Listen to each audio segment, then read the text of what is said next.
అందరికీ నమస్తే. తదుపరి చిన్న సమాచార వీడియో స్వాగతం. ఈ సమాచారంలో నాకు తెలిసిన వాళ్ళు, కొన్ని సంవత్సరాలుగా పరిచయం ఉన్న వాళ్ళు, మరి ఉద్యోగ రీత్యా కేంద్ర ప్రభుత్వ ఉద్యోగి వారు మహారాష్ట్రలో చేయడం జరుగుతుంది.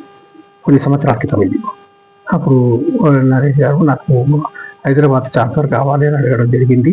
నేను భగవన్ నామస్మరణ చేసుకోండి, బహుశా అవకాశం లభించే అవకాశం ఉందని తెలియజేశాను. కానీ కొన్ని నెలలు అయినా కూడా వారికి అవకాశం లభించలేదు. అప్పుడు నేను బహుశా స్వయంగా మనవి చేసినట్టు నాకు జ్ఞాపకం. అప్పటికి సంవత్సరంలోపు, దాదాపు సంవత్సరం తర్వాతను వారు మహారాష్ట్ర నుంచి హైదరాబాద్కు బదిలీ చేయడం జరిగింది. ఆ తర్వాత పదవి విరమణ పొందారు, రిటైర్ అయినారు. తర్వాత వారికి కానీ కుటుంబ సభ్యులకు కానీ ఆనందంగా వ్యక్తం తెలియజేసినట్టు నాకు జ్ఞాపకం అంత మటుకు తెలియజేస్తున్నాను. వారి స్నేహితులు కావచ్చు, బంధువులు కావచ్చు, అందరికీ ఆనందం కలగడం జరిగింది. అదే నాకు మహా ఆనందంగా భావించాను నేను.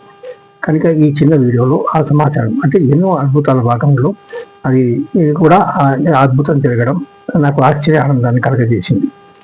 ఈ సమాచారం చిన్న వీడియో ద్వారా తెలియజేస్తున్నాను. కొంత సమాచారమే, పూర్తి సమాచారం నేను అందరూ చేయట్లేదు. కనుక మీ అందరికీ ప్రత్యేక ధన్యవాదాలు తెలియజేస్తూ, మా సాంగరం వారికి నా ప్రత్యేక ధన్యవాదాలు తెలుస్తూ, వారు సమాచారం ఇచ్చినందుకు కానీ వారికి, వారి కుటుంబ సభ్యులు కూడా అభినందనతో పాటు ధన్యవాదాలు తెలియజేస్తున్నాను. ఓం నమో వెంకటేశాయ.